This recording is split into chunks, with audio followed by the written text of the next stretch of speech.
یاد رکھو جانور کاٹنا صرف بقرعید میں اور عقیقے میں اور مینا میں جو دم واجب ہوتا ہے اس میں عبادت ہے، اس کے علاوہ جانور کاٹنا عبادت نہیں ہے۔ یہ جو صدقے کے بکرے پورے سال چلتے ہیں یہ بدعت ہے، اس کو ختم کریں، تو کوئی ثواب نہیں ہے، گناہ الٹا۔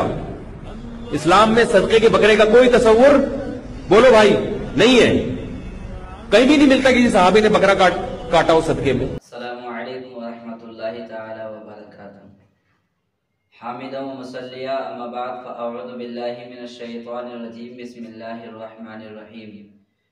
یسألونک ماذا ينفقون، صدق اللہ العظیم و صدق رسولہ النبی الامین الکریم ونحن علی ذلک لمن الشاہدین والشاکرین والحمد للہ رب العالمین۔ ناظرین، آج میں آپ کے سامنے صدقے کے تعلق سے کچھ باتیں پیش کروں گا۔ اللہ تبارک و تعالیٰ قرآن مقدس میں ارشاد فرماتا ہے یسألونک ماذا ينفقون، اے محبوب آپ سے پوچھتے ہیں کہ ہم کیا خرچ کریں۔ قل ما انفقتم من خیر فللوالدین والاقربین والیتامی والمساکین وابن السبیل، اے محبوب آپ فرما دیجئے جو کچھ بھی تم بھلائی میں خرچ کرو تو وہ والدین، قریبی رشتہ دار اور یتیموں اور مسکینوں اور راہگیر کے لیے ہیں۔ وما تفعلوا من خیر فإن اللہ بہ علیم، اور جو کچھ تم بھلائی کرو اللہ تبارک و تعالیٰ کو اس کی خبر ہے، اللہ تعالیٰ کو اس کا علم ہے۔ یہ دوسرا پارہ ہے سورہ بقرہ آیت نمبر 215۔ اس آیت مقدسہ میں اللہ تبارک و تعالیٰ نے لفظ ما فرمایا ہے، یعنی ما انفقتم، جو کچھ بھی تم اللہ کی راہ میں خرچ کرو، اب چاہے وہ درہم و دینار ہوں، چاہے وہ جانور ہوں، جانوروں میں چاہے وہ گائے ہو، بیل ہو، بھینس ہو، بکرا ہو، کچھ بھی ہو، جو کچھ بھی تم اللہ کی راہ میں اس کی خوشنودی کے لیے خرچ کرو گے تو اللہ تبارک و تعالیٰ کو اس کا علم ہے اور تمہیں اس کا ثواب پورا پورا ملے گا۔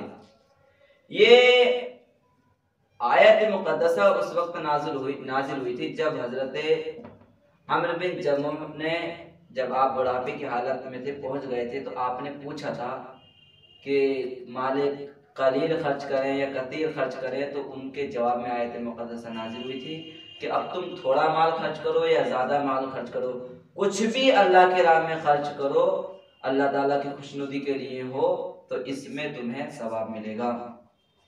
اصول الشاشی یہ بڑی ہی معتبر کتاب ہے، اس کے اندر لفظ ماں پر تھوڑی گفتگو کی گئی ہے کہ ماں یہ عام ہے، تمام اشیاء کو شامل ہے۔ اس میں ایک مثال ہے کہ وَالدَّلِيلُ عَلَىٰ أَنَّ كَلِمَةَ مَا عَامَّةٌ مَا ذَكَرَهُ محمد رحمۃ اللہ علیہ، اور دلیل اس بات پر ہے کہ کلمہ ماں یہ عام ہے جس کا ذکر امام محمد رحمۃ اللہ علیہ نے کیا ہے، اور امام محمد رحمۃ اللہ علیہ لغت کے بہت بڑے امام ہیں اور ان کی بات لغت کے معاملے میں بہت ہی مانی جاتی ہے، ان کی بات کا کوئی رد نہیں کرتا اس معاملے میں۔ آپ نے ایک مثال پیش کی، اذا قال المولا لجاریتہ، آقا نے جب اپنی باندی سے کہا ان کان ما فی بطنکی غلامن، جو کچھ تیرے پیٹ میں ہے اگر وہ لڑکا ہو، فانت حرۃ، تو آزاد ہے، فولدت غلاما وجاریۃ، تو اس نے ایک لڑکا جنا اور ایک لڑکی جنی، لا تعتق، تو اب وہ آزاد نہیں ہو سکتی۔ اصول شاشی میں ایک مثال اور دی کلمہ ماں کے عام ہونے پر کہ اللہ تبارک و تعالیٰ قرآن مقدس میں ارشاد فرماتا ہے فَقْرَؤُوا مَا تَيَسَّرَ مِنَ الْقُرْآنِ، کہ قرآن مقدس سے جو کچھ بھی تمہیں آسان لگے اس کی تلاوت کرو۔ فَإِنَّهُ عَامٌ فِي جَمِيعِ مَا تَيَسَّرَ مِنَ الْقُرْآنِ، تو کیونکہ اب یہ آیت عام ہے تمام قرآن مقدس سے جو بھی کچھ میسر آئے اس کے پڑھنے میں۔ تو یہ صفحہ نمبر اصول شاشی کا صفحہ نمبر 8 ہے، اس پر عموم کی بحث کے معاملے میں یہ اس کو بیان کیا گیا۔ تو اب ہمیں پتہ چل رہا ہے کہ یہاں پر ما انفقتم میں کیا کہا گیا؟ جو بھی کچھ تمہیں میسر آئے وہ اللہ کی راہ میں خرچ کر دو۔ حضرت جابر رضی اللہ تعالی عنہ اور حضرت حذیفہ رضی اللہ تعالی عنہ سے ایک روایت ہے، قال، آپ دونوں فرماتے ہیں، قال رسول اللہ صلی اللہ تعالی علیہ وسلم، رسول کریم صلی اللہ تعالی علیہ وسلم نے ارشاد فرمایا، کل معروف صدقہ، تمام ہر بھلائی کی بات کیا صدقہ ہے۔ تو یہ مشکات شریف باب فضل الصدقہ صفحہ نمبر 167 پر یہ حدیث شریف موجود ہے۔ تو اس سے بھی معلوم ہوا کہ اگر ہم کوئی کام کرتے ہیں اور اس سے مقصد ہمارا اپنے مومن بھائی کو فائدہ پہنچانا ہے، نفع پہنچانا ہے، تو اب یہ کیا ہے؟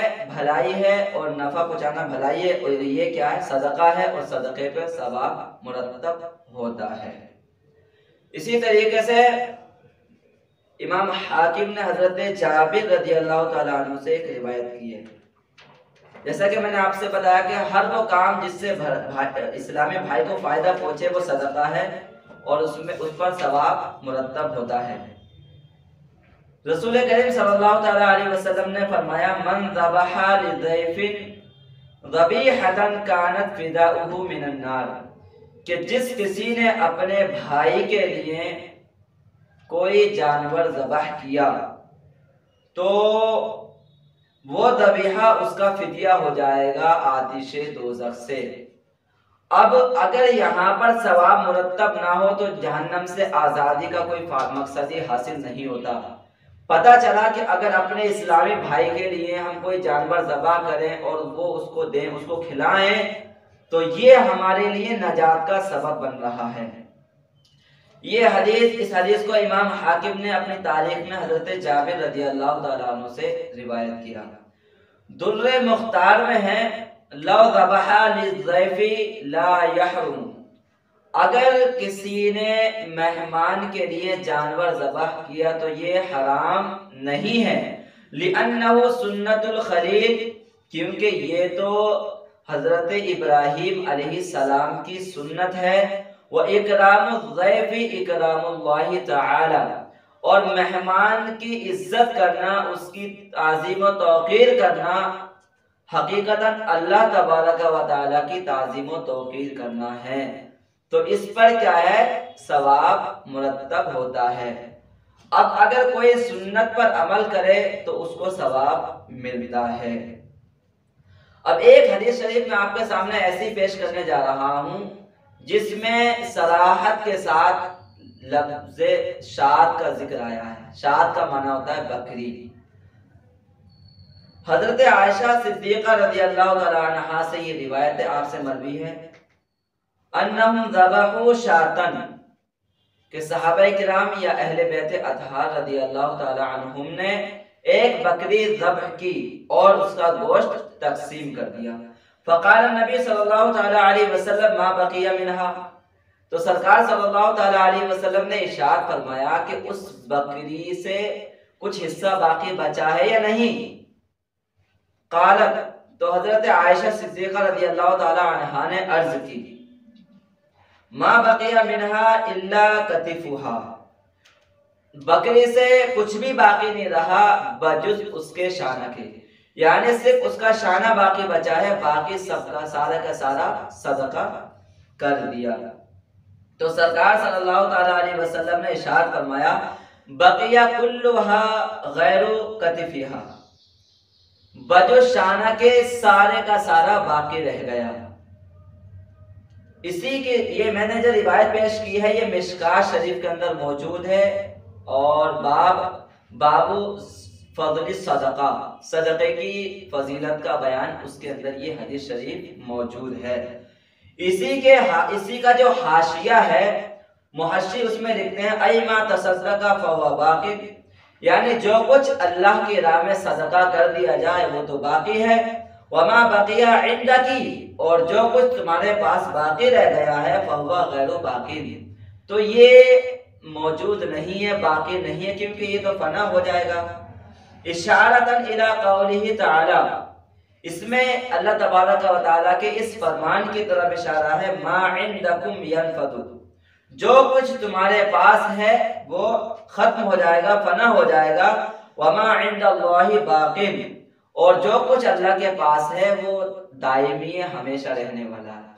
مطلب یہ ہے کہ جو کچھ بھی اللہ کے راہ میں ہم نے صدقہ کر دیا، اب وہ اس کا ثواب اللہ تعالیٰ کے پاس محفوظ ہے، اور اس کا اجر اللہ تبارک و تعالیٰ کل قیامت کے دن ہمیں عطا فرمائے گا۔ اور جو کچھ ہمارے پاس موجود ہے وہ فنا ہونے والا ہے، اس کا کوئی ثواب ملے گا نہیں، تو فانی ہے، باقی رہا نہیں۔ تو اس حدیث شریف کے اندر لفظ شاعت صراحت کے ساتھ آیا ہے۔ تو میرے سامنے ایک ویڈیو آئی جس میں طارق مسعود صاحب نے کہا کہ جو لوگ صدقے میں بکرا دیتے ہیں یہ غلط کرتے ہیں، اور ایسے لوگوں کے بارے میں انہوں نے کہا کہ یہ عقل پرست ہیں، اور بکرا صدقہ کرنا یہ بدعت ہے، اور اس پر کوئی ثواب مرتب نہیں ہوگا بلکہ ناجائز و حرام ہے۔ تو اب آپ خود ہی فیصلہ کر سکتے ہیں کہ عقل پرست کون ہیں، یہ جناب عقل پرست ہیں، یا جو لوگ حدیث شریف پر عمل کر رہے ہیں وہ عقل پرست ہیں۔ بدعت، ناجائز و حرام کہنے کا جو انہوں نے حکم لگایا ہے، ہم تو جناب سے یہی کہیں گے کہ جناب آپ کیا اس بات کو ثابت کر سکتے ہیں؟ کیا قرآن مقدس میں اس کو کہیں ناجائز قرار دیا گیا ہے؟ کیا حدیث شریف میں کہیں اس کو ناجائز قرار دیا گیا ہے؟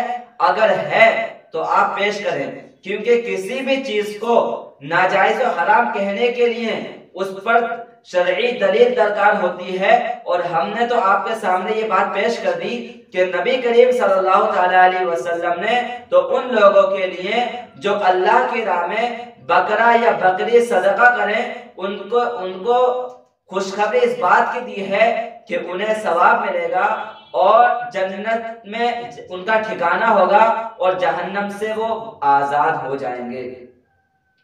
تو اب ناظرین آپ خود ہی فیصلہ کر لیں کہ حق کیا ہے اور باطل کیا ہے۔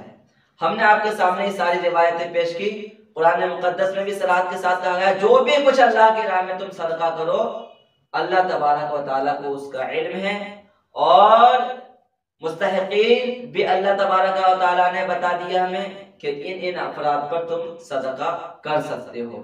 اور یہ صدقہ کرنا، مہمانوں کی ضیافت کرنا، اور جو بھی طریقہ کار ایسا ہو جس سے کیا ہے اسلامی بھائی کو فائدہ پہنچے، وہ صدقہ ہے، اور اس پر ثواب مرتب ہوتا ہے۔ اللہ کی بارگاہ میں دعا ہے کہ مولا تعالی ہم سب کو حق پر عمل کرنے کی توفیق بخشے، اور بد مذہبوں سے دور رہنے کی توفیق عطا فرمائے۔ السلام علیکم ورحمۃ اللہ تعالی وبرکاتہ۔